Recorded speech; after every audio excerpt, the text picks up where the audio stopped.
Hello doctors, मैं नंद किशोर सिंह आपका पुनः एनकेएस लाइव लर्निंग में हार्दिक स्वागत करता हूं। आशा करता हूं आप सही होंगे, अच्छे होंगे, बढ़िया होंगे। नीट पीजी 2022 की संभावित काउंसलिंग शेड्यूल जारी कर दी गई है। इसके अनुसार हम लोग देख रहे हैं 1 सितंबर से 31 अक्टूबर तक ये चलेंगी। साथ ही साथ एमसीसी की काउंसलिंग प्रक्रिया में 4 राउंड होते हैं। तो जैसे जैसे एक एक राउंड एमसीसी की कंप्लीट होती जाएंगी, उसके बाद ही स्टेट की काउंसलिंग शुरू होंगी। ऑल इंडिया कोटे की फर्स्ट राउंड के बाद स्टेट की फर्स्ट राउंड शुरू होती हैं। इसमें जो है देखना ये है कि जो काउंसलिंग शेड्यूल है, 1 सितंबर से रजिस्ट्रेशन शुरू होंगी और 8 सितंबर के पहले जो है राउंड के सीटों को अलॉटमेंट की सूची जो है वो जारी कर दी जाएंगी। तो इसकी तारीख रखी गई है, मगर इन सब के बीच एनएमसी बिल को लेकर के डीले होती जा रही हैं। तो इसमें सारे डीम्ड और प्राइवेट कॉलेजेस जो है मिल कर के कोर्ट में इन्होंने जो केस किया है, एनएमसी बिल को लागू अगर आप करते हैं तो हमारी सीटें बढ़ा दी जाएंगी, क्योंकि 50% सीटें जो हैं गवर्नमेंट की फ़ीस पर उपलब्ध होंगी। तो सीटों को बढ़ाना ज़रूरी है ताकि उनके भी एनुअल बेनिफिट पर अधिक असर ना पड़े, ऐसा डीम्ड और प्राइवेट कॉलेजों का कहना है। इसमें कैंडिडेट का भी भला होने वाला है, क्योंकि उनके लिए भी सीटें बढ़ जाएंगी। स्टूडेंट्स के लिए तो आप देखने का है कि सुप्रीम कोर्ट या हाई कोर्ट का क्या आदेश आता है। तब तक के लिए ये जो संभावित काउंसलिंग की शेड्यूल दी गई है, इसमें किस तरह आपको आगे बढ़ना है, कैसे रजिस्ट्रेशन करना है और कौन कौन से स्टेट्स आपके लिए बेटर रहेगा, कहाँ पर बाउंड लगता है और कहाँ नहीं लगता है।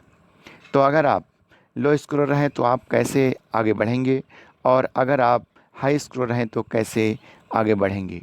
इन सारी जानकारियों के लिए इस वीडियो के डिस्क्रिप्शन में दिए गए व्हाट्सएप नंबर पर आप हमसे संपर्क कर सकते हैं, अपना क्वेश्चन भेज सकते हैं और उचित परामर्श जो होगा आप तक ज़रूर पहुंचाया जाएगा। और आपने अभी तक इस चैनल को सब्सक्राइब नहीं किया तो प्लीज़ कर लें। तो आगे हम चलते हैं, क्योंकि इस चैनल पर लगातार आपके ही काम की बातें की जाती हैं, इम्पोर्टेंट्स खबरें आप तक पहुंचाई जाती हैं। इस बार काउंसलिंग प्रक्रिया धीरे ज़रूर चल रही हैं, लेकिन जब भी ये शुरू होंगी नतीजे उसी प्रकार आपके सामने आएंगे। उसी के बीच में आपको कॉलेजों को चूज करना है। सीटें अगर बढ़ती हैं तो आपके लिए कैसे स्कोप को बढ़ाना है, ये सब आपको देखना है। चॉइस फिलिंग काउंसलिंग प्रक्रिया की सबसे अहम जिम्मेदारी होती है हर एक कैंडिडेट की। बहुत सारे बच्चे इसे लाइटली ले लेते हैं। उन्होंने शब भर दिया, पैसे लेना था, जैसे कि आपको लेना था एनेस्थीसिया या डर्मा, और अगर आप पैथो भी भर दिए तो ऐसी स्थिति में अगर आपको गलत ब्रांच मिल गया तो फर्स्ट राउंड में अगर आप जाते हैं तो उसमें तो फ्री एग्जिट है, लेकिन आपकी सिक्योरिटी रिटर्न होकर आपको वापस मिल जाएंगी। लेकिन अगर आप सेकेंड राउंड में यही गलती दोहराते हैं, अगर आपको अलॉटमेंट हो जाती है वो सीट और आपने उस सीट पर अपनी अलॉटमेंट नहीं करवाई, तो ऐसी स्थिति में आपकी डिपॉजिट राशि डिम्ड के लिए जो आपने 2,05,000 रुपये दिए थे, वो राशि भी आपको वापस नहीं मिलेंगी। प्लस आप काउंसलिंग प्रक्रिया से भी बाहर हो जाएंगे। तो उसके बाद पुनः आप मॉपअप में ही रजिस्ट्रेशन करके फिर से काउंसलिंग प्रक्रिया में शामिल हो सकते हैं।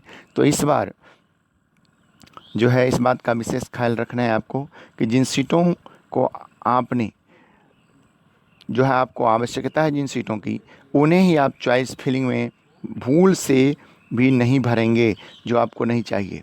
इसके बदले में आपको पेनल्टी भी लग सकती है या 2 साल के लिए आपको वार्ड से भी किया जा सकता है, काउंसलिंग प्रक्रिया से बाहर भी रखा जा सकता है। तो ये चॉइस फिलिंग एक बहुत ही सेंसिटिव मुद्दा है और इसे देख समझ करके ही भरेंगे। जो नहीं चाहिए उसे बिल्कुल नहीं भरेंगे।